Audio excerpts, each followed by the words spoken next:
If there's a better venue for the opening round of the British GT Championship than Oulton Park in the sunshine, we've yet to find it. Welcome everybody to season 2024, another stellar entry and a challenging circuit to kick off what promises to be yet another superb season of the British GT Championship that SRO has been promoting now, the SRO Motorsports Group, for over 20 years. And every year we say it's got its best entry yet. More star names, more factory drivers come into the championship, and a stronger GT3 and GT4 entry as ever we've had. After lots of rain in the week, it's been a dry day. The sun is out. It's actually a decent temperature. And although the track was damp for free practice 1 and for pre-qualifying, it's dry now. You do need to stay away from curbs if possible, but it is going to be still a much faster session, I think, than we had at the start of the day. Joe Osborne and David Addison trackside, looking forward to the 4-part qualifying that we'll explain in a moment. But before we get to how the grid is going to be set, let's just introduce you to at least some of the 2024 grid. Your guide is Tom Hornsby. British GT is back, and 2024 features another capacity 36-car entry. 19 GT3s is one more than last year and the most since 2014. But although Pro-Am remains the most prominent class, a record 7 Silver Am crews will also contest most of the season. Further back, silver pairings have been GT4's dominant force for much of the last decade, but this year the balance of power has shifted towards Pro-Am, which contributes 10 of the 17 entries. The overall list features 10 manufacturers, 9 of which are racing in GT4. Its number includes 4 new models: the Aston Martin Vantage, Ford Mustang, Ginetta G56 Evo and Lotus Emira, while the GT3 spec Vantage also makes its senior class debut. That same category features 6 current or former overall champions: Dan Harper, Johnny Adam, Rob Collard, Andrew Howard, Ian Logie and Sandy Mitchell. Another, Seb Morris, is hoping to become only the second ever GT3 and GT4 champion. But he'll face tough opposition from the likes of Eric Evans and Matt Cowley, who will defend their GT4 titles in separate entries. Other prominent drivers include Aston Martin F1 ambassador Jessica Hawkins, factory stars Raffaele Marciello, Maximilian Goertz and Tom Gamble, reigning Porsche Carrera Cup GB champion Adam Smalley, former BTCC racer Ricky Collard, and multiple British GT Championship runner-up Phil Keane. It really is an incredible entry, and what a season 2024 promises to be. Good luck picking a champion from that lot. Take an entry list, take a pin, put the two together and you'll find a champion. So GT3 cars making their way down to the end of the pit lane. As ever, the format for the championship will be a mix of 1-hour, 2-hour and 3-hour races. 2 rounds, 2 1-hour races here at Oulton Park, both on Monday. Then we head to Silverstone at the end of April for the 3-hour race. Again, 3 hours at Donington in the end of May. Spa is our overseas trip, back on the calendar after Portimao last year. July in Snetterton, we're back to the 2 1-hour race format. And then the Donington Decider becomes a Brands Hatch Decider this year because of the way that available dates fall. So Donington is the penultimate venue, and Brands Hatch Grand Prix circuit at the end of September will be where we crown a champion, and a hashtag for the Brands Hatch Battle or whatever the SRO media team are going to come up with. We will wait and see. So the pit lane is going to get fairly busy in a few moments' time as the cars get ready to go out. And down there, with 1 or 2 cars I fear not taking part in qualifying, news about them. Let's join Bryn Lucas. Thanks very much, Alice. Yeah, it's got very, very noisy in the pits, as you can imagine. Just over my shoulder, you can see just the work that's being done right now on top of Rallige's car, and that was after Topham went off during practice. That's not the start he wanted, obviously, because him coming back into GT3 for the full season, so that won't be out in qualifying, nor will Ed McDermott's Mercedes. He's racing with Matt Cowley this year. They've also pulled out of qualifying, so we'll see them in the race, but just not here. So cars making their way out on track for the first 10 minutes. Now, Joe Osborne, let's have a quick word about this qualifying format. 10 minutes round Oulton Park with all of this traffic. Okay, it's only GT3, but it's still going to be a fairly crowded house. You want to try and get clear track space. You want to avoid curbs, avoid wet grass. There's quite a lot of pressure in 10 minutes. Yeah, 19 cars. It doesn't sound huge, but around this track, there's only 90 seconds of track time. So everyone's trying to slot in there. It gives you about 4 seconds of track time. So all the teams have done their homework and worked out who's slightly slower than maybe their driver, their AM in this session, and go from there. You can see their teams jostling in position tyres are coming out of the ovens hot, so they want to release that car as soon as they can. It's seeping energy out of it, which will make it harder in turn then for the driver to turn that tyre back on into its operating window. By way of a guide, the fastest ever qualifying lap round here, set last year by Jules Gounon for the 2Cs Motorsport team, 1 minute 31.7. Now what we've had today, Joe, in free practice, because of the weather conditions, the overnight Liverpool rain that's hovered this way, has been a little bit slower, 32s. Yeah, and last year in the AM session, pole was a 34.000, so that's your delta between Pro and AM. So anything in that sort of low 34 region, if someone can get into the high 33s, is going to probably be pole position for race 1 on Monday. The AMs again have taken such a step up. When you see how close they're getting to AMs, Mark Ratcliffe here in shot is one of them, Tom Gamble and him. When you look at their free practice times, it's actually quite hard now to distinguish who was in the car at once. Michael Johnston's going to go over the line. Super quick in GT4 last year, stepping up to GT3. He's kind of my outsider. What is swung in his favour in the last week is he's now partnered with Dan Harper, last year's champion, and probably last year's standout driver as well. So I think they're sort of an outsider bet, and only outsider because Michael Johnston's in his first year of GT3 racing. Yeah, but to have Dan Harper with you, as you say, reigning champion, he's going to learn massively from that. So the clock in these 10 minutes counts down, and it's going to be pretty tough, I think, to predict a pole position driver, as you see there, turning through BMW number 14. So Michael Johnston going out in this session, coming now out of the Shell Oils hairpin. And he's got clear track space, which is absolutely what he needs. Yeah, really, really good. The only negative you've got of going first is that you're the first guy around putting the rubber down, so the track will only get quicker. Imagine you've got 19 cars going around laying the rubber down. As they lay the rubber down, the next car can run over the top of that rubber and get a little bit more grip. But the trade-off is you're at the back, there might be a red flag, you might get compromised by traffic, so there's never a perfect position, but we're looking at traffic coming into the Knickerbrook chicane, Buncombe on Neary. That was pretty interesting. That would have, to me, looked like Neary was in front ahead coming in, wanted more space, but Buncombe wanted to get on his way. So yeah, a bit of contact on the outlap of the first qualifying of the year. Let's start as we mean to go on then, boys. Absolutely right. So then we've got at the moment Michael Johnston, and it's in theory the AMs, if you like, the less experienced drivers that go out in this. The one exception, I can't call him an AM because he's a Le Mans class winner, is Chris Buncombe in number 2. Now Simon Watts, who normally this year would be seen to be driving with Alex Buncombe, not able to be here this weekend. Chris is a bronze graded driver because he's not done very much racing of late, but he won his class at Le Mans in LMP2 a good number of years ago, and he comes from a good racing family, Chris Buncombe. So the brothers Buncombe share Bob Neville's number 2 McLaren, last brothers to race together in the championship, the Joneses, many years ago. And Alex Martin, new to British GT, goes fastest on a 1:36.251 for the Barwell Lamborghini team, ahead of Mark Radcliffe, ahead of Michael Johnston. And Alex Martin, we've not seen very much of late racing, but he's been looking very good in a GT car thus far. Yeah, looked confident with the car through Cascades there. The left-hand that dives down the hill. The rear of that Lamborghini was dancing all over the place. And the big problem for the driver there, not the lake on the inside that you might crash into, is actually the track limit sensor on the exit curve. If you ping that, your lap is lost, as we see Loggy clearing it as near as in the wall. So we know it probably wasn't Buncombe because he was in front of him by that point, but at the end of his first flying lap, Richard Neary has gone off, and I think that's going to have to be a red flag. I was about to say the same, yes, because it's pretty close to the edge of the road over at Druids. Michael Price hoping he can get his lap in before a red flag comes out as he breaks the beam, and that will put him 6th fastest, the former Porsche club racer. He does a 1:36.731. So the race director, Peter Daly, in race control will be looking at all of the screens, looking at the pictures, wondering whether Richard Neary can get going. But even if the car can fire up on wet grass, no, red flag shown, session stopped. It would be very difficult to get off there. And Michael Johnston had just done an absolute best in the middle sector, but it counts for nothing because, as you can see, out comes a red flag. Richard Neary hadn't got a lap in, and nor had the Macau driver, Kevin Say, a winner here back in 2021, first time out in British GT, and with Tom Onslow Cole, he was a race winner. So what have we got left? 5 minutes. We just about got to the halfway point, and poor old Richard Neary's season has not started well.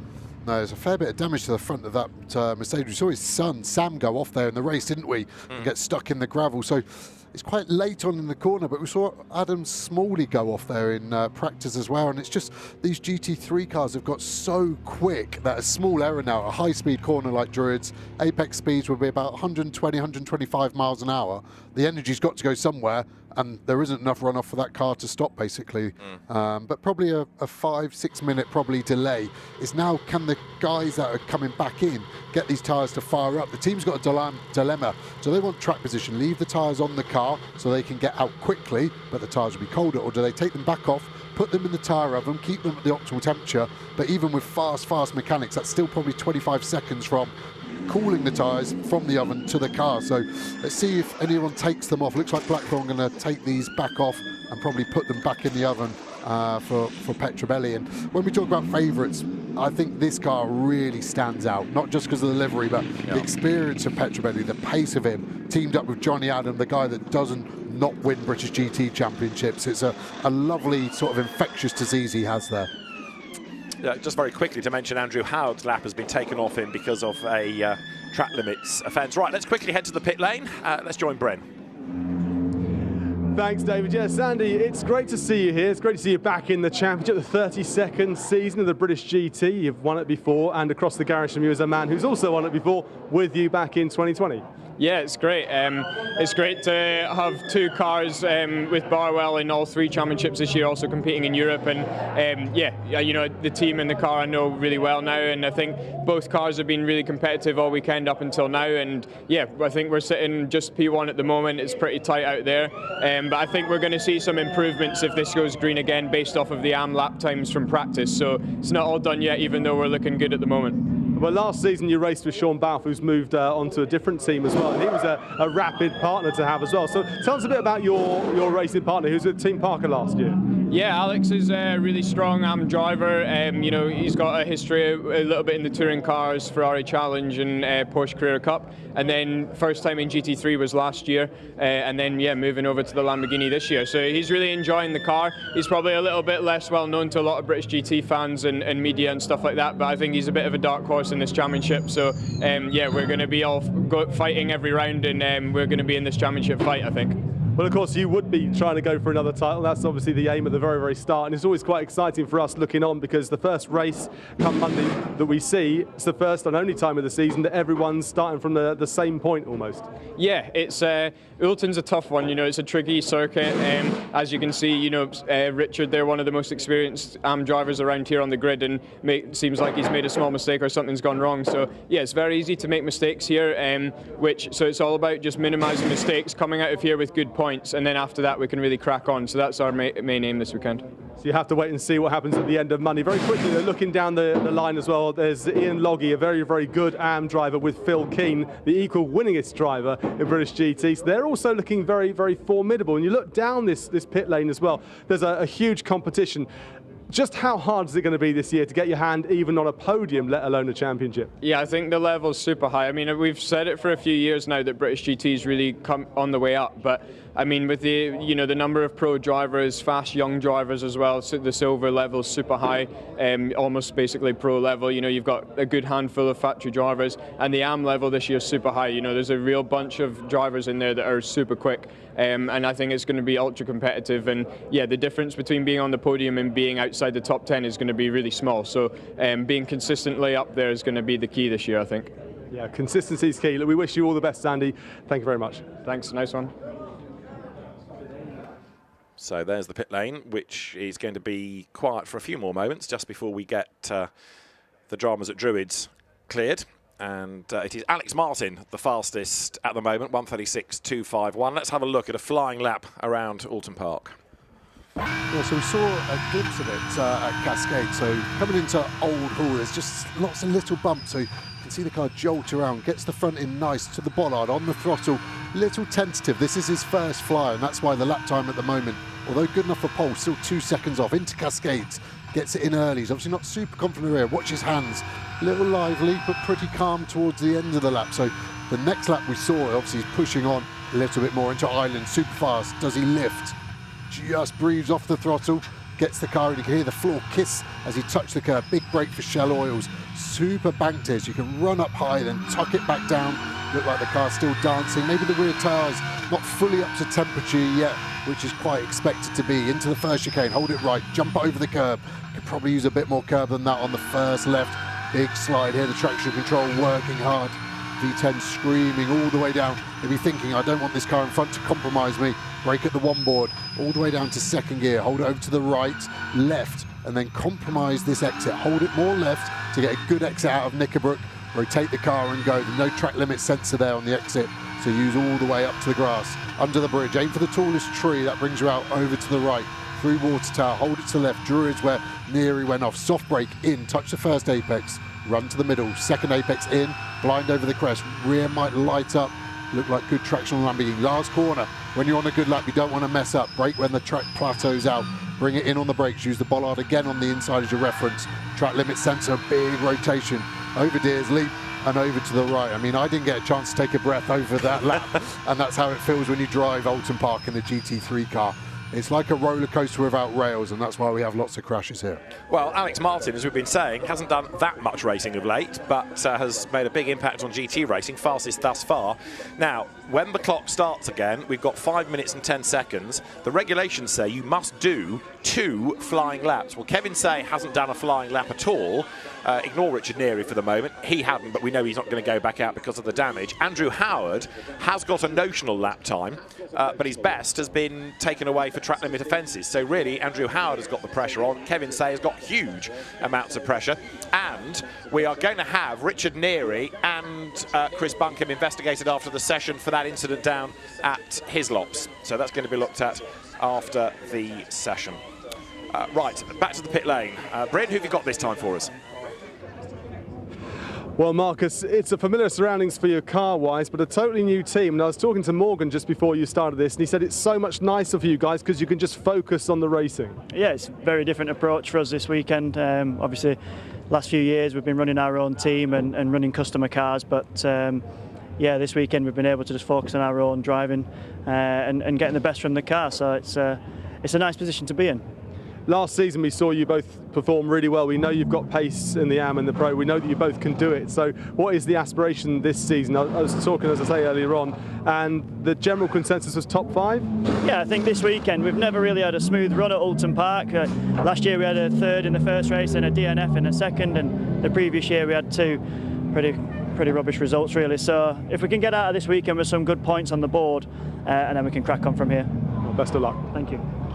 Marcus Glasson, along with Morgan Tilbrook, who were running their own team, but as you just heard the point being made, it's all a little bit stressful trying to do that. Think about staffing, hotels, everything that goes with running a team and driving the car. You've also just caught a look at Jessica Hawkins, who is new to the championship this year, and she will join Andrew Howard, but they're a bit concerned at the moment with Andrew not having got a lap time. Yeah, with running your own team, I actually did it for myself for 1 year, and it was the worst year of my life, and that's why I only lasted 1 year. So yeah, Marcus and Morgan were going to have a lot more free reign as we see the Neary car getting recovered. It looks like probably the recovery truck's just going to maybe do a U-turn and go back down and try and get out of the way quicker. It's a bit of unless that one doesn't fit under the bridge, maybe. I actually don't know why he's turning around there. But if you go to Water Tower, you can go right, there's a gate, you can come through the back of the paddock, can't you, which is possibly quicker than going all the way around the circuit. And of course, what that's also going to do is take Sam Neary out of Q2, isn't it?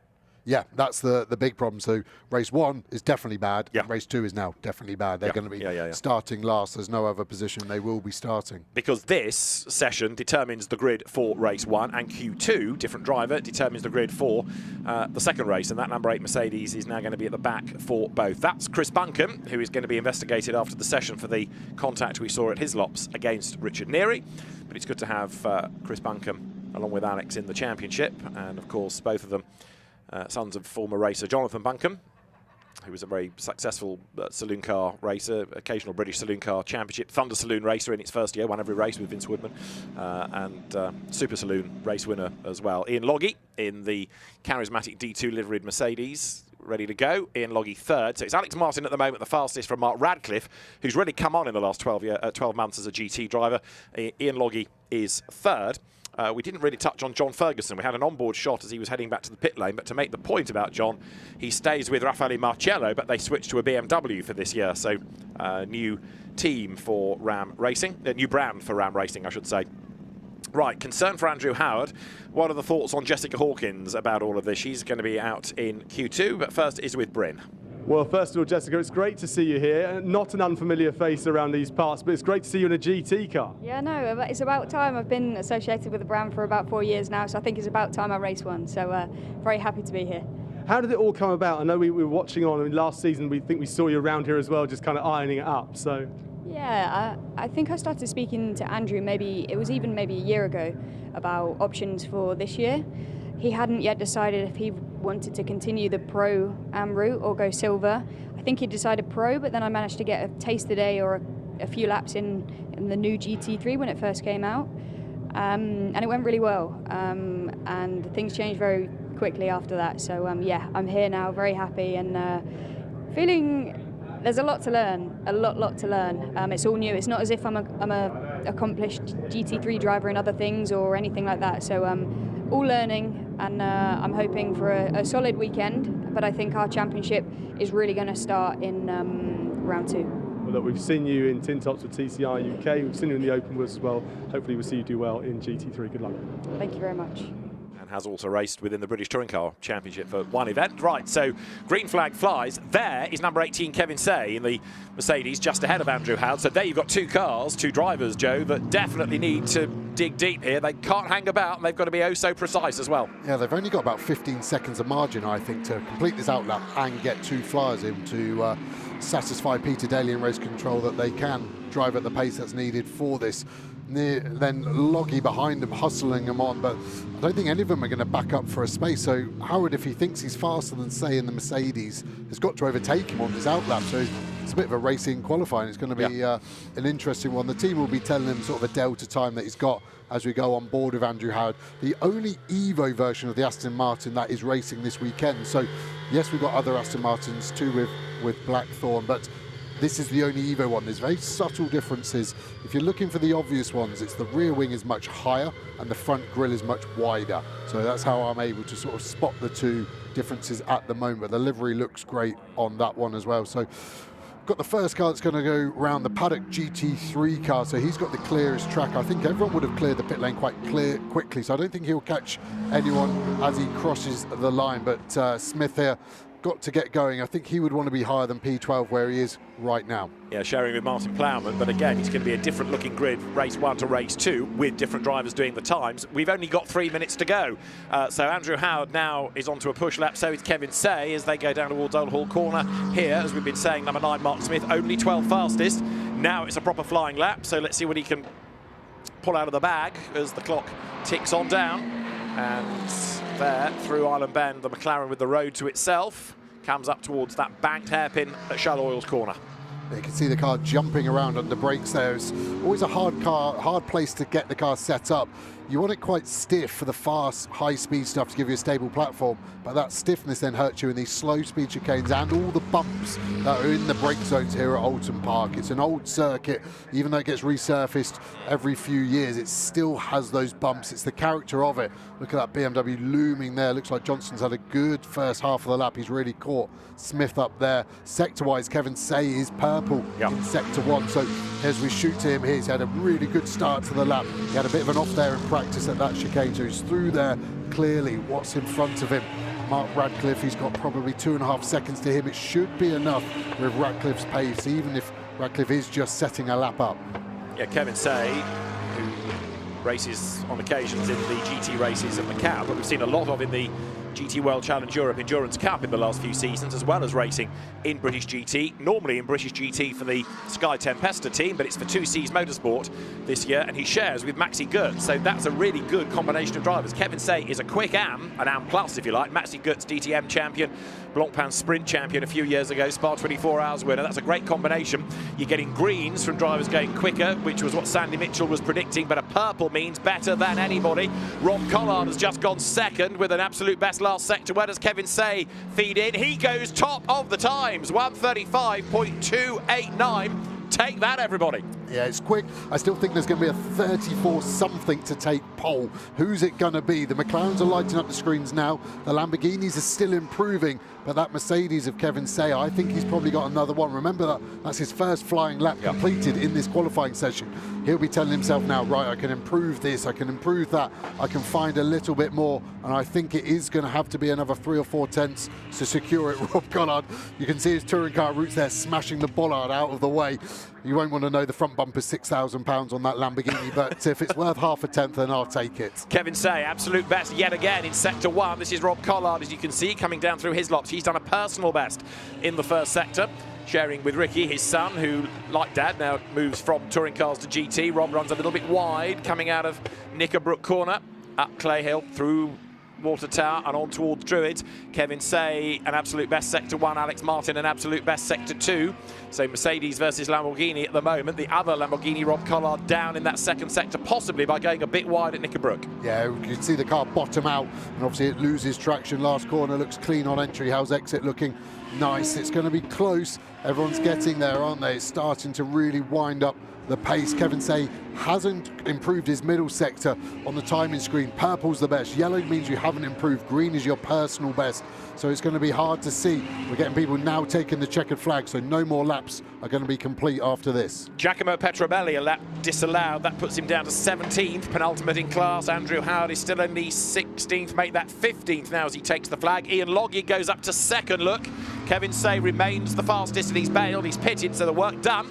Kevin Say quickest, 1:35.289 from Ian Logie, so good for Mercedes. It's a Mercedes AMG 1-2. You've got third Lamborghini, and then fourth is the McLaren of Sean Balfe.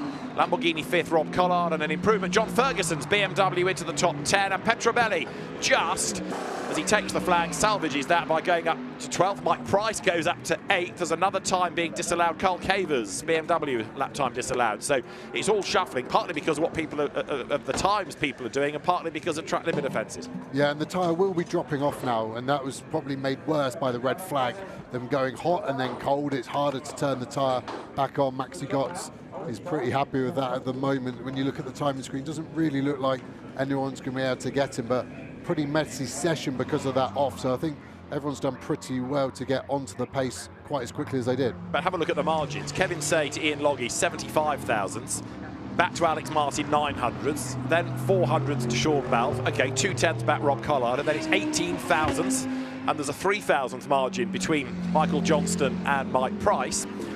Rob Collard fastest as he takes the checkered flag. So 1:35.102 for Rob Collard.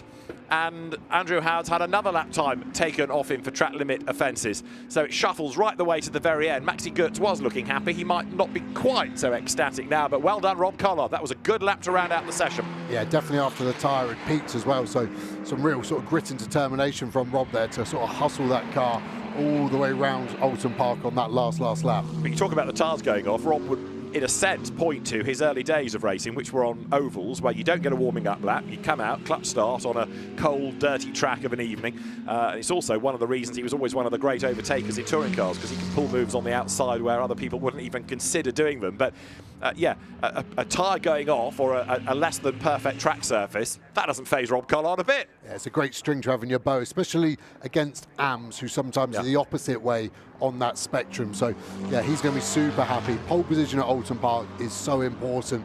Hard to overtake here, very narrow, and any mistake, if you're on the outside and get run out wide come race start, then it's pretty hard to keep the momentum in the right direction. It also lays down a marker for this man, doesn't it? Right, son, I've got pole in my session. What are you going to do?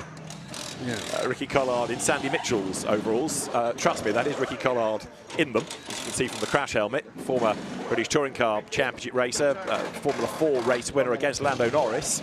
But Ricky, after a couple of frustrating years in touring cars for myriad reasons, coming into GT racing. We've seen him partnering Rob before. They've had a class win in the Spa 24 Hours. So as a dad and lad combination, this is a really good one, isn't it? Yeah, it's amazing. I can't quite work out if the dynamic would be good or bad as a father-son, but definitely interesting. So it is Rob Collard fastest in Q1 from Kevin Say. This determines the grid for the first race on Monday, by the way. Ian Logie third from Alex Martin, and then Sean Balfe fifth ahead of Mark Radcliffe, Michael Johnston, Mike Price 8th. Chris Buncombe a long way back, having built him up. 9th from Morgan Tilbrook, Sasha Kakad 11th. John Ferguson ahead of Giacomo Petrobelli. Mark Smith from Simon Orange, Carl Cavers 16th.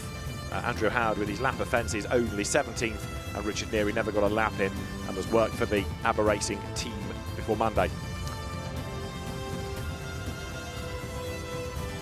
So Q2 coming up. Let's have a quick look back in a moment at Q1 and some of the highlights after times were being shuffled all the way through. See the cars forming up at the end of the pit lane, and quick early on was Ian Logie in the Mercedes, of course, Ian, the previous champion. Kevin Say, we thought, had gone fastest. Rob Collard had other ideas. Right at the very end, it's Rob Collard that takes pole position in Q1. So you can't refuel, so the car's a little bit lighter, and these, the pro drivers, that does some of those AMs a disservice, really, because of the level that a Loggy or a Collard senior operate at. But this is going to be absolutely fascinating, and I can't wait to see how Maxi Goetz adapts to Oulton Park. New circuit for him. Yeah, it's got to be so different. I remember when I've gone from the UK racing scene to Europe for the first time, and everything's wide and expansive and safe. Like, oh, this is nice. So to do the opposite, it must be really, really hard work to scale it back a little bit. Now, let's hear from Rob Collard, who is the driver fastest in Q1. Great start of the season for Rob. He's with Bryn. Well, Rob, back with a bang, hey? 2020 the champion, looked very nice. Came back into the championship yourself and your son for the first time as well for a full season in this championship, and you couldn't have done it any better. Yeah, absolutely delighted. The Black Ball Lamborghini was absolutely on fire today. It's been great in all conditions in the testing yesterday and today. So left it a bit late. It was a bit. We obviously got the red flag at the start there, and I was starting to panic a little bit because our tyres were really cold and they were taking ages to come in, but I knew the time was coming. It was just literally just hook the lap up, and thankfully I delivered at the end, so I'm very pleased. We've been saying about how the first race at Oulton Park, the first race of the season, is the real leveller because there's no compensation, no pit stop compensation time and things like that, so it's a great opportunity to get some points on the board as well. Yeah, absolutely. This weekend is going to be about not making mistakes. Hopefully we can stay fast, and Ricky does a good job now. I'm super delighted with how he's performed to date in testing. So yeah, it's going to be all to play for tomorrow, and just not make any mistakes. It's a perfect start. Well done. Thank you. Thank you. All right, Ricky, pressure on. So number 78 Lamborghini is the one of now Sandy Mitchell, and 63 is there, Ricky Collard.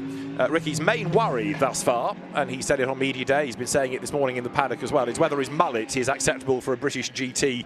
I can tell him no, it's not. It's not, no. I mean, he doesn't really need to ask, does he? But that's his main worry. That's Richard Neary's Mercedes, which is looking a bit more Mercedes-shaped. Yeah, it looks like they've managed to sort of pop the front bumper in. It's the splitter you can see that's really damaged. Hopefully the pickup points onto the chassis legs at the front aren't damaged either. You can see the pros actually still working the tyres. Both those Century BMWs maybe looking for a bit more tyre temp. That's Lewis Plato there in the second car, having Dan Harper in front of him. What a yardstick to have as a teammate. Yeah. Not only on the data and the video side, but physically in front. He's left the gap nice, so he won't be in any dirty air. He'll be able to shadow Harper all the way through this lap, and that will definitely be a big positive for him. Big gap then back to Johnny Adam. Let's see what he can do with the Evo Aston of Hawkins. As you can see, the grill's just that bit bigger, more efficient aero-wise, I'm told, from the guys at AMR. So you've got Lamborghini factory driver Sandy Mitchell, you've got McLaren factory driver Tom Gamble, you've got BMW factory driver Dan Harper, Aston Martin factory driver Johnny Adam, you've got BMW factory driver Raffaele Marcello, and Mercedes AMG factory driver Maximilian Goetz in this qualifying session in what is effectively GT World Challenge Great Britain, isn't it? Yeah, it's amazing to get all the talent from across the world coming to our small little island with our beautiful tracks that weren't necessarily designed for these type of cars, but definitely lend themselves to the racing. And you think the speed that these cars are carrying around here, it is literally like threading the eye of the needle. When it comes race day, it's so hard to keep your concentration up on every single element. You're getting bombarded from every angle, cars behind you, cars to your side.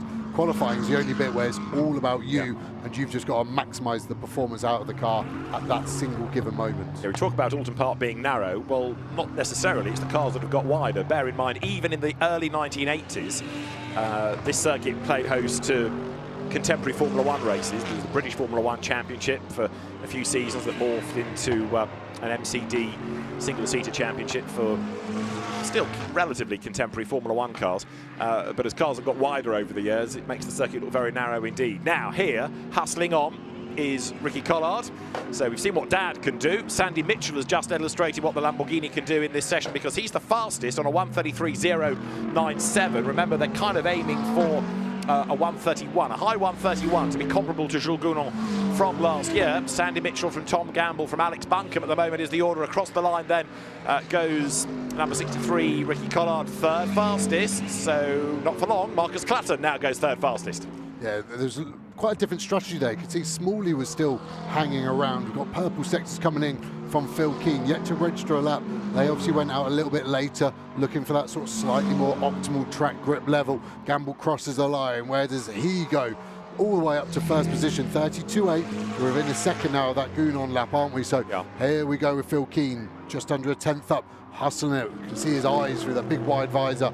He's supplied from Demon Tweaks. He gets a good sponsorship deal from them. He keeps telling me about it. But, it's very nice. You say jealously, yes. This Druids corner for the Mercedes, I think, so strong. Front engine car, you can chuck the front in, it grips, and then you can just release it. Some of the mid-engine cars just sometimes a bit tentative with their turn-in phase there into the last corner. Sector 2 was strong. Is it going to be enough all the way through the last corner? Don't hit the sensor, the little metal strip that takes the oil picture if you do run too wide there. Pushing all the way to the line. Where do we see him go? P3, 2.5 tenths off pole. Has he got any more?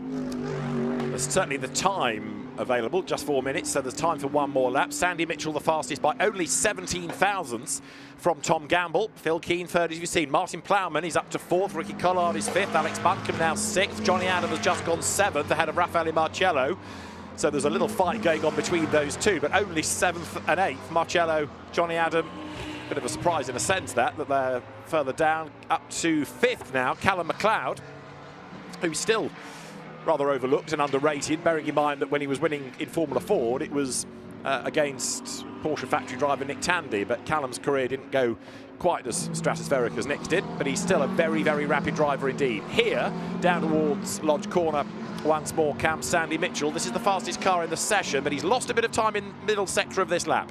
Yeah, not much, just 100th, but you sometimes feel like you need to bank a really strong second lap, because if you do, he does slightly improve ever so slightly, but if you lose your first lap because of an offence, you need that second lap as a bit of a banker lap, though you're still up there. Phil Keane, still purple in sector 1, so he's improved again there. Last lap, he had sort of the sweepstake of colours. He has purple 1, green 2, yellow 3. See him kicking up the paint on the exit curb. Is that McLaren going to compromise him? It's probably just out the way. Martin Plowman looks like he's setting up his own lap. So it was all in this final sector that Phil didn't quite optimise that Mercedes from 2Cs. What's he got as he crosses the line? Can he get any higher? No, exactly the same again. Purple, green, yellow. He's got a full house of colours, but not the position he wants to be. Right, track limit penalties coming, so lap time is disallowed for Marcus Clutton. And also Maxi Gertz. Welcome to Oulton Park, Maxi. So Kevin Say just missing out on pole position, as he'd also just missed out in the past, but Maxi Gertz now needs to get a lap time in.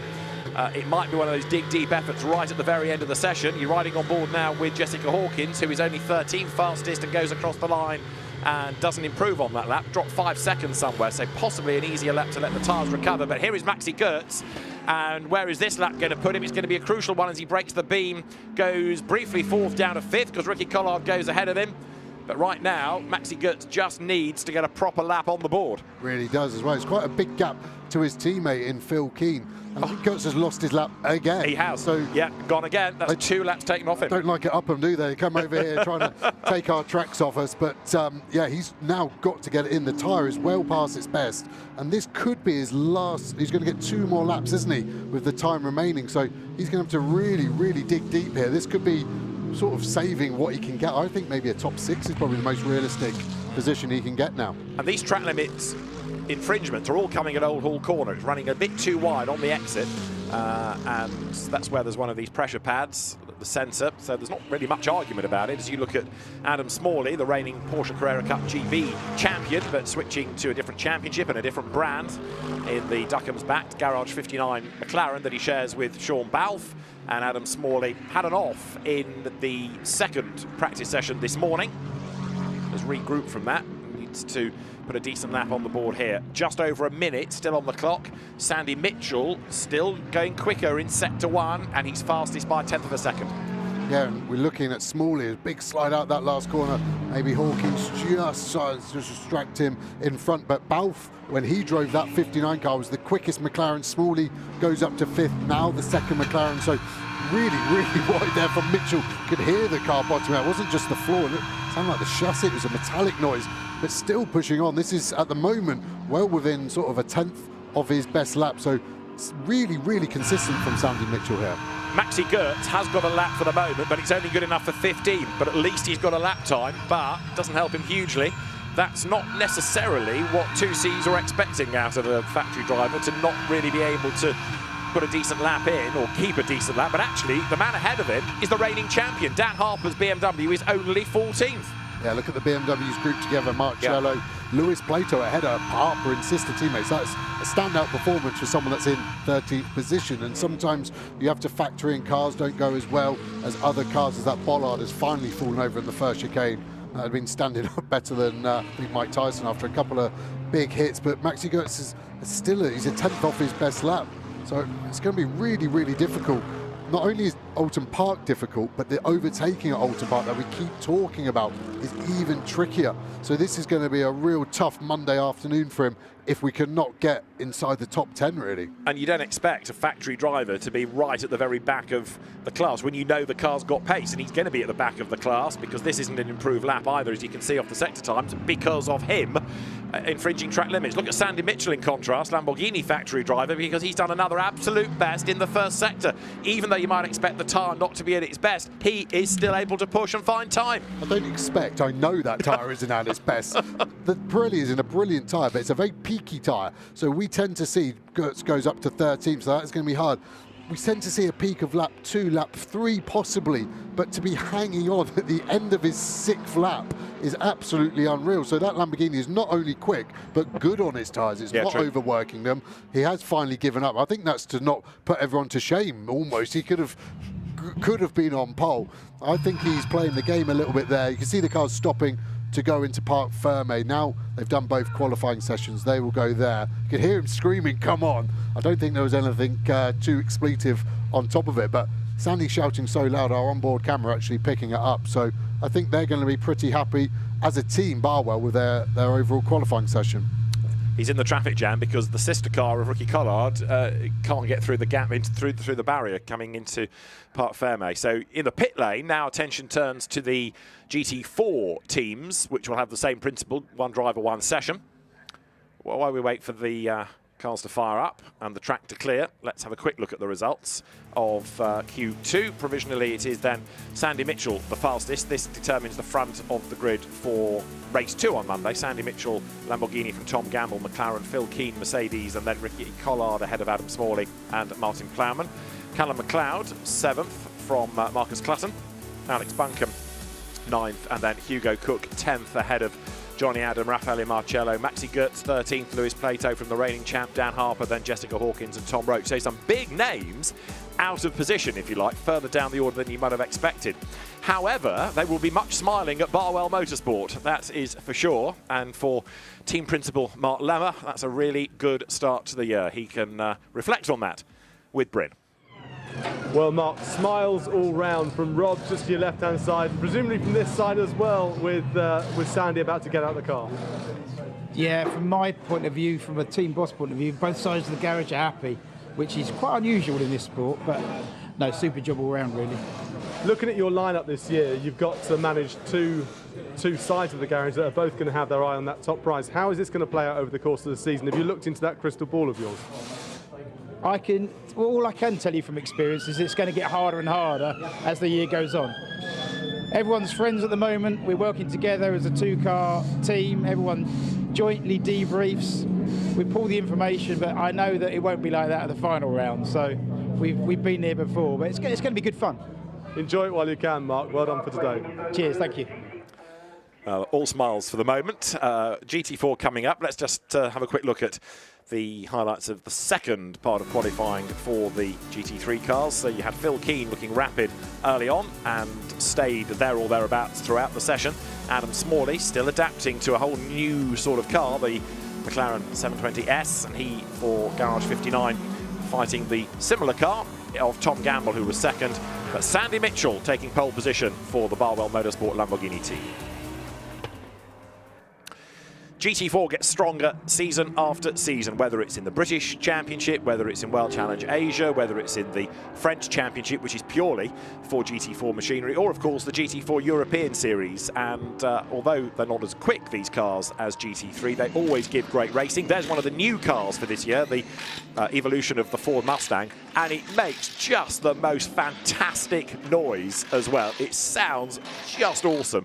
And we've got two of these cars. We'd like more, in a sense, just because of this symphonic sound that they make. And there you've got reigning GT4 champ Eric Evans with Marco Signoretti back into British GT after a year away. Number 90 McLaren, that's Jack Brown and Zach Meakin with their McLaren Artura.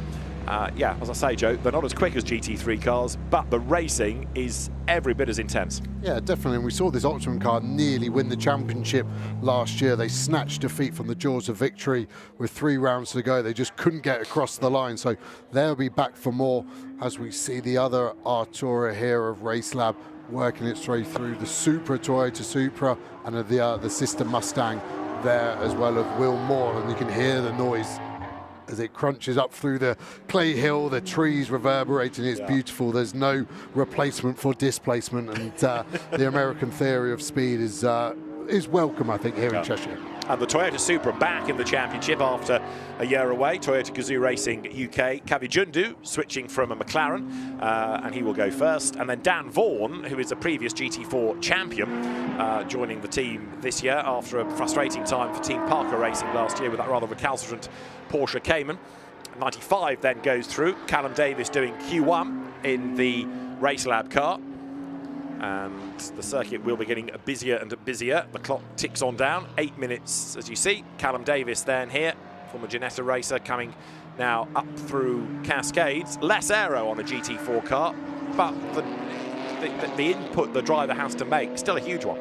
Yeah, it's definitely no easier, if not a little harder, to be fast in a GT4. The less aero, the car moving around, but the whole car isn't as optimized as a GT3 car, more road car components. So it is heavier, it is softer. So sometimes you get this strange feeling, is that a slide or is that the car just rolling with that extra weight? So from a driver perspective, we shouldn't look down on these as being slower. They're definitely harder to extract a lap time from than a GT3, which is a purpose-built race car at the end of the day. You see the Mercedes there of Ram, obviously running a BMW in GT3 and a Mercedes in GT4 is quite a split program for Ram, so could be hard for them at times, but kind of hedge their bets maybe a little bit more on the BOP game in that regard.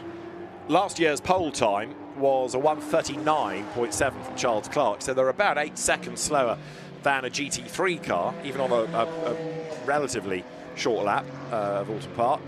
But the competition within GT4, as I was saying earlier on, gets ever more intense year after year after year. It's going to be really interesting to see who comes out on top here as well, with returning champions, with people switching from different categories into GT4, and we'll see in a moment what the target time is going to be. Number 17 goes through then. That's the Ram Racing Mercedes of Harry George for this session. There should be a Paddock Motorsport Mercedes, but Ed McDermott had the torque tube pretty much explode in FP1.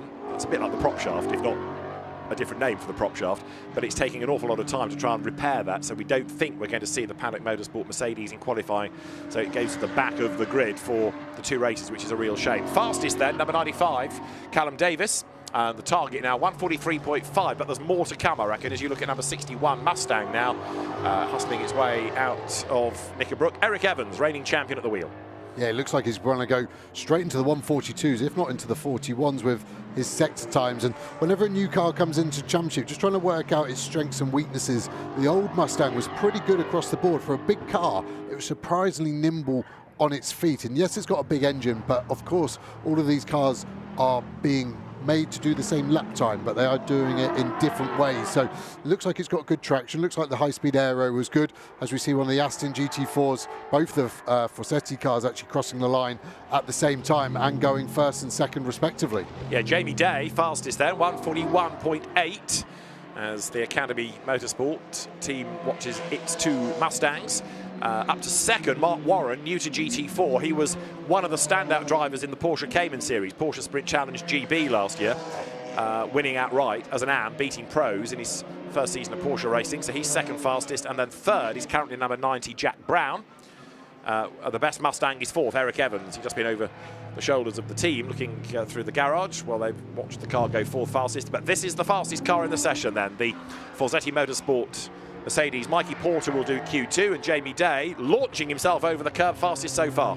Yeah, that inside curb, you can see Motorsport Vision, the owners of the circuit, be making that curb bigger and bigger to try and dissuade people to using it, but a straight line is always quicker than a corner, so the driver's job is to still create it, but the car's taking such a whack there.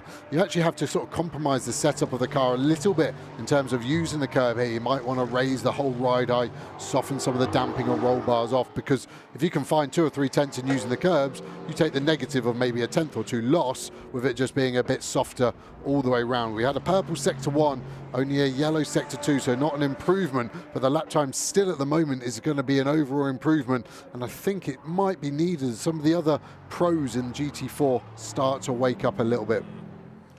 And inevitably, lap times are being taken off people. One going from newcomer Stephen Lake for exceeding track limits at Old Hall Corner. Eric Evans has also had a lap time taken off him, but he's got time to regroup. Jamie Day going a little bit slower in sectors 2 and 3. Jack Brown also quick at the start of the lap, losing time in the middle, and as he comes across the line, third fastest becomes second, then up to second quickest, 1:42.528. But he's still 8 tenths down. That's an amazing lap by Jamie Day. Yeah, it really is. I'm just wondering, have these guys managed to turn the tyre on a bit better than the GT3 cars, and we're seeing more of a peak. So the overall lap time is faster potentially than what we're expecting, but then it drops off quicker because you've lost that that sort of peak of the tyre and its maximum grip.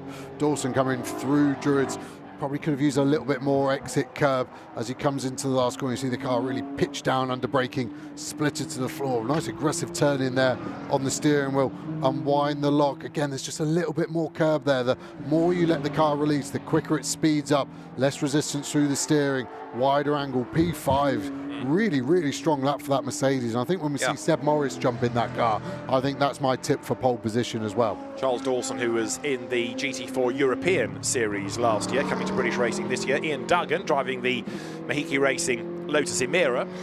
The Lotus Emira had a 1-2 in the GT4 race at Macau last year. It admittedly was a truncated race with a track blockage, but they rather dominated the weekend. And Ian Duggan, up from Ginettas last year, comes over the timing line now. And the Lotus, great to have the brand back in British GT racing.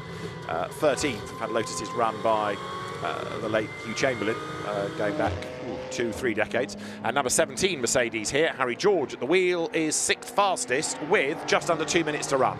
Yeah, still hustling on as well. So we're seeing some cars starting to back off now as Day actually pits. So that's his day done, and he doesn't think he can improve anymore. At this moment in time, to have an 8/10 gap over the rest of the field, you would have thought he's pretty safe. George has actually made a big mistake in sector 2. It must have been just before he came into shot, and running super wide out of Druids, really kicking up a lot of detritus on the exit there today. It's like they've repainted the curb, maybe it's starting to flake up. Not a bad exit, car looks quite stable. Just trying to spot any sort of handling deficiencies in his early races in the season. Some teams still getting on board with the setup, still P6 for George. Just looking through the time screens as we see Colin White in the Ginetta. Again, this car sounds phenomenal. Slightly different exhaust placement now. It's hard to see in the rear bumper. It just sits between the rear lights. It's actually quite a high position. I was on track with it, and it literally points at you. So when you follow it, you get all the fumes directly into your air intake as he's trying to make his way around Tim Docker there in the Audi R8. Again, a new brand back to British GT for us to have an Audi back in GT4. Really, really good to see. It is indeed. Colin White then, who for many, many years was one of the real heroes of national hot rod racing. He's been a Ginetta stalwart now for a decade or so, and for the first time in a long time, not running his traditional 78 number, seeing that's been claimed by Barwell. So 58 is what he runs this year, but it takes some getting used to. Colin White then, despite a big accident at Thruxton a few years ago, still as enthusiastic about his racing as ever, and goes through up to 8th fastest at the end of that lap. 47 Aston Martin. Mark Warren dives for the pit lane. If he's as impressive in GT4 as he was in the Porsche Sprint Challenge last year, he's going to be one to watch this season. It's amazing. He's the fastest AM, P3 overall, so he's only got 2 pros quicker than him. I thought it was a mega lap from White as well to go 8th overall, 3rd in class, with some fast pros behind him as well. I think the Pro-Am element of GT4 this year is so much stronger numbers-wise, but quality as well. So I think we're going to have the best 2-class racing we've ever had in British GT, with 17 cars in GT4, 16 at the moment, obviously, with the paddock Mercedes missing of Ed McDermott, and 19 in GT3. The split of quantity and quality, I think, is the fairest it's been in any year we've seen before. Blake Anglis has just had a lap time taken off him for Paddock Motorsport with the McLaren Artura. Number 90, second fastest then in the end, Jack Brown. He will give the car over to Zach Meakin. So new driver combination this year. Jack having been with Charles Clark last season.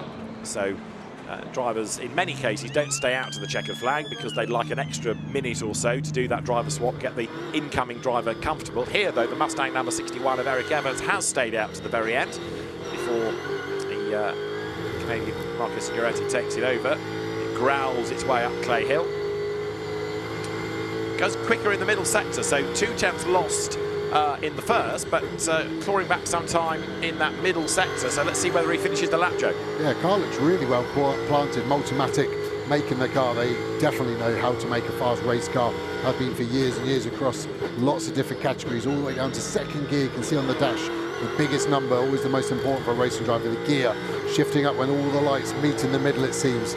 You see traction control and ABS lights flicking. Does he improve? Yes, he does.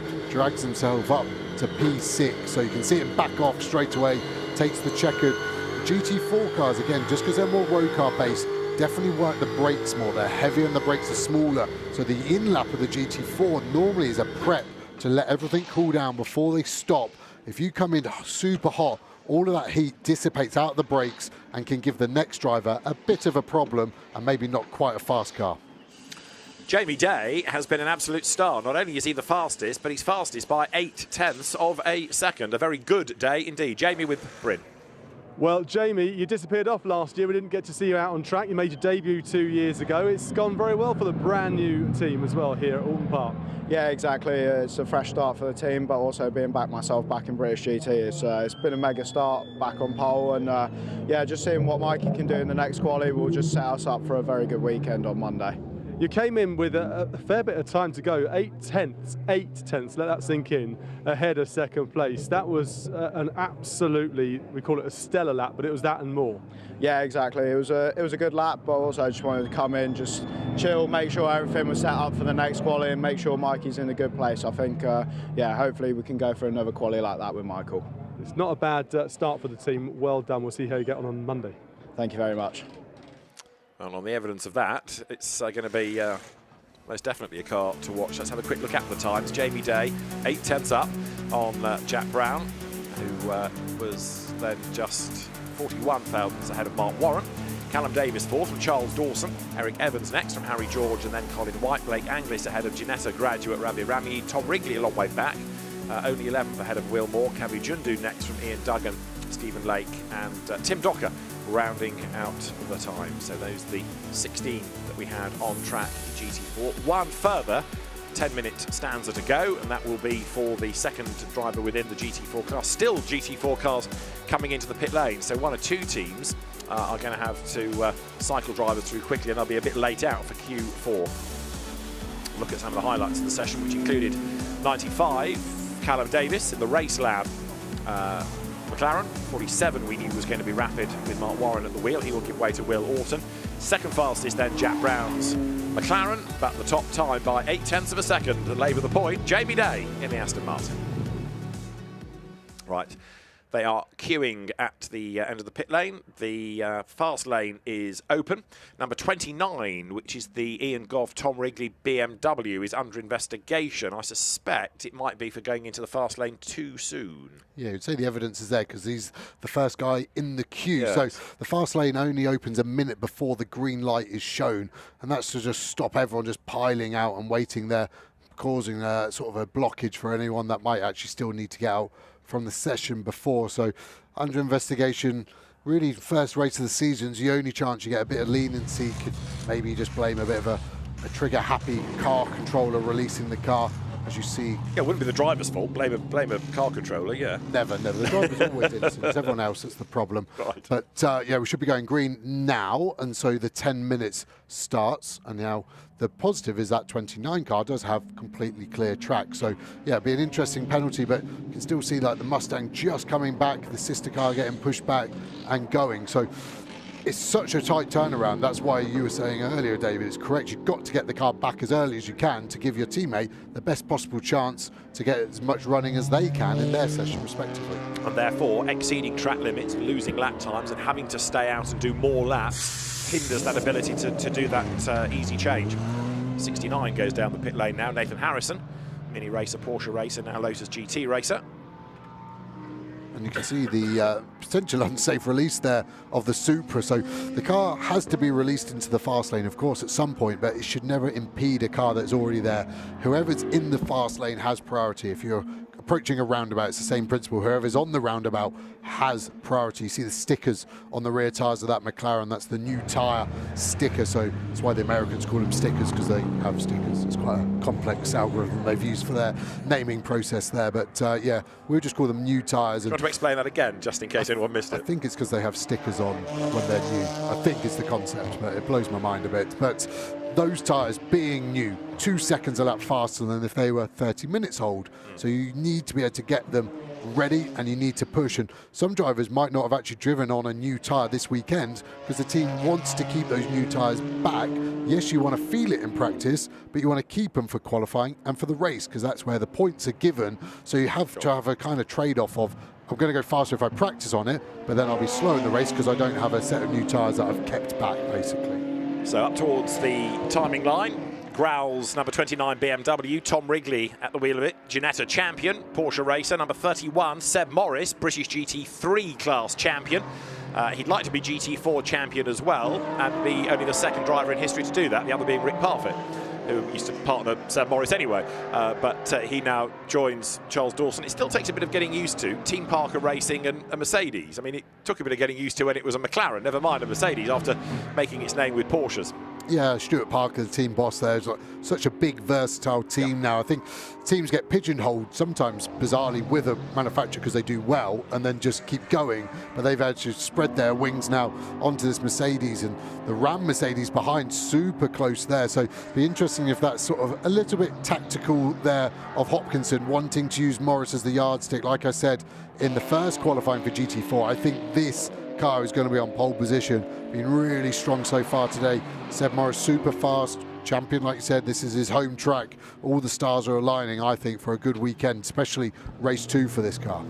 So we'll get a flying lap in at the end of the lap that they are on. They've done the out lap, but you can see how the clock ticks on down. 7 minutes remaining as they're hustling out of the Britain's formerly Fulston chicane is Seb Morris, who's got to start as one of the, if not the, benchmark drivers in the class, given what he's achieved in other things. Of course, before he became a GT champion, he was a pretty decent gun in single-seaters. Yeah, really, really experienced in many categories now, which is such a positive coming back to GT4. Because once you've been in GT3, you can appreciate what the GT4 driver is going through now. And likewise, when you're in GT4, you can think how the GT3 wants to overtake. So the sort of racecraft experience goes through the roof as we see the first couple of cars setting laps. Tom Wrigley and Sai Sanjay just a little bit off the Q1 time as Holland then goes in a 42.7, takes provisional pole. But I think Morris is on a really, really strong lap here.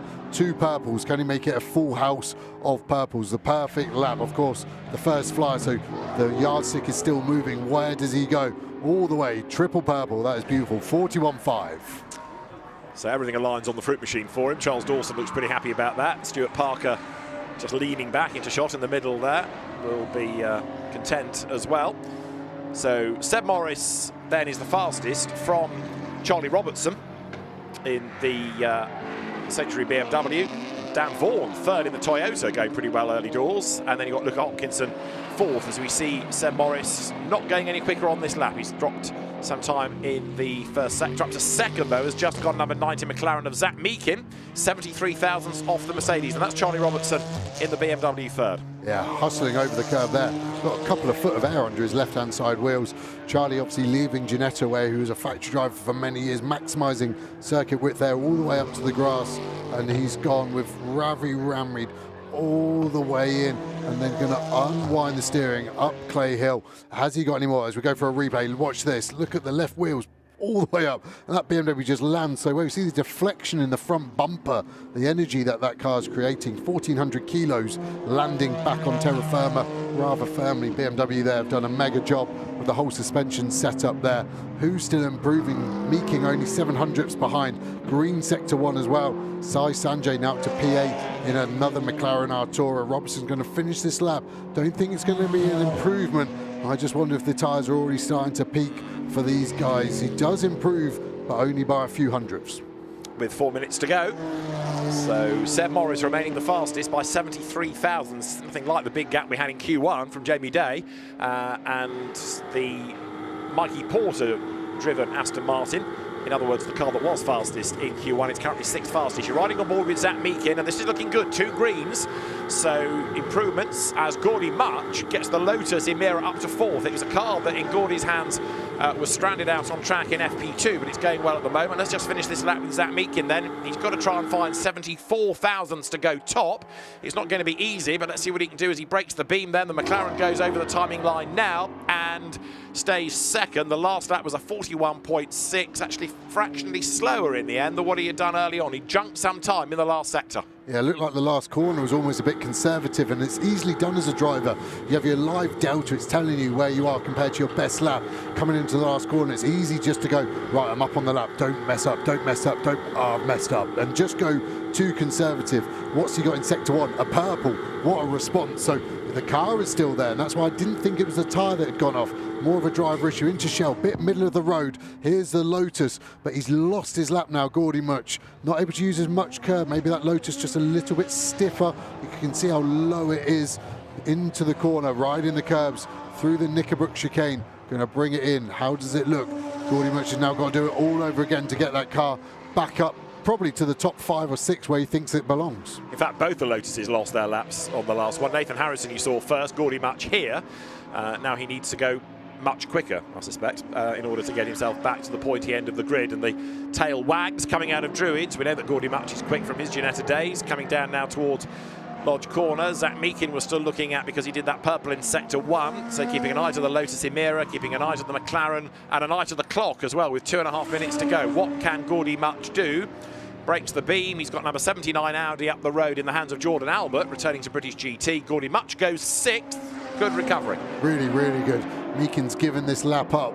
So he obviously went purple, then he lost 4 tenths, you can see in sector 2. So maybe the tyre had peaked. Just doing a slow sector 3, try and set the lap up, making sure you maximise your exit speed, because if you hit the line now with 1 kilometre an hour more, you carry that all the way from now all the way to turn 1. It can be an easy 1/10 of a second to find, and that's exactly what he needs to find to go P1. So the margin's so small. That was definitely track limit sensor without dobbing him in, but that little beam, you can see, little strip, he definitely run across, and it's a judge of fact. There is no arguing that. So does he keep pushing? Well, he might as well, because if he does, he might be able to squeeze another lap in at the end, but I think it's going to be difficult to supersede Morris's P1 time. Yeah, Zach Meakin's transgression hasn't yet registered on the timing display. Normally when a car loses a lap, that comes up pretty quickly, but it's not yet triggered that, so he might get away with it. That said, he's lost a bit of time in sector 1 anyway, so is this lap going to be quick enough, irrespective of the track limit question mark? Comes through the chicane, over the curb like they're all doing, to shorten the lap as much as possible. Just over a minute still on the clock, and nothing about a lap being disallowed. Hopefully they turn them off at 5 o'clock. So normally we always finish at 5 o'clock, but we've extended the curfew a little bit today. So yeah, still nothing on the timing screen. How's sector 2 going to look? It's going to be coming through the final part of sector 2 now. Up the hill, you can see the catalytic converters glowing in the back of that McLaren, all the way up Clay Hill, couple of tenths.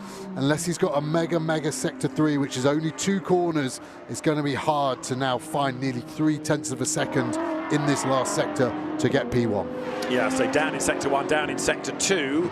And off the road Whoa. has gone number 95, Sai Sanjay Tirugnasambandan's Race Lab McLaren, and with a minute or so to go, they might just be able to get the checkered flag rather than having to stop it, depending on how awkward a place it's in. But that car certainly off, and certainly with damage, and even if it's not a red, there's going to be a yellow flag, which will affect how people can push in that sector. Yeah, definitely that. And it looked like it was on the exit of Shell Oils, I think, which is a relatively low speed corner, but the damage to that car was not low, that's for sure. Yeah, and you're right, it is. I just wonder if he's maybe just gone in a little quick, picked up a bit of understeer, and then once you got over the top of Shell and you lose the camber of the tarmac, you lose that grip, but you go from tarmac to grass. It's like a double-edged sword of negative. So I think it's going to be up here on the left-hand side, just to the right of where we're looking now. But the good thing with this race weekend, I always remember as a driver, is I know the team have got a whole day tomorrow to repair the car. So always felt like in qualifying, I'd probably go to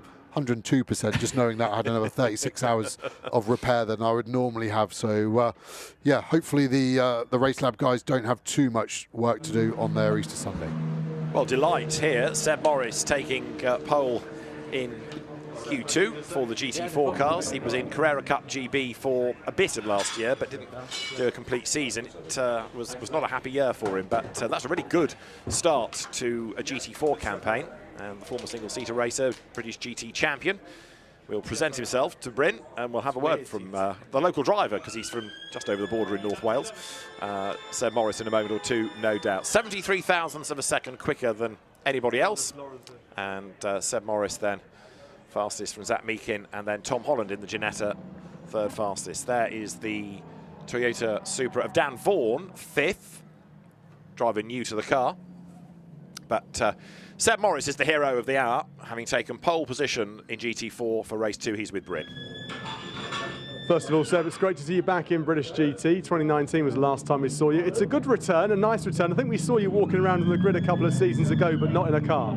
Yeah, I've been looking for a drive back in British GT since 2019, so it's good to be back. And yeah, fond memories of being at the front, and that's where we've returned to. So it's a great start.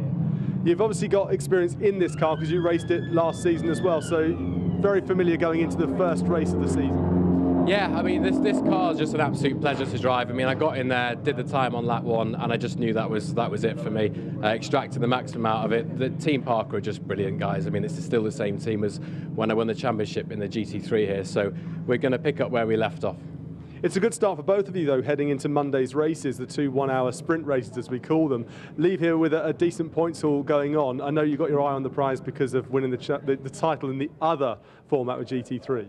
Yeah, so I mean, I said to Charles, and he said to me, we're just going to keep our expectations low, and with 2 top 5 finishes, we would still be happy with that. You know, despite today's qualifying, we just got to get through the weekend and then start building from there. It's a very good start. Well done. Thank you. So very positive sounding Seb Morris, who's not done a lot of GT4 racing. This is Sai Sanjay's drama, just loses the back onto the grass, bang, on the side of the car, and that spins it around. But just a bit too keen with the throttle? Yeah, look, I was amazed. I thought it was going to understeer off where the front loses grip, but the rear snapped so violently. It was like they couldn't deal with the camber of the corner. It all came too much, and it went, no thank you, and just spat him off to the left. Real sort of nasty high side almost. Yeah. Don't see that very often.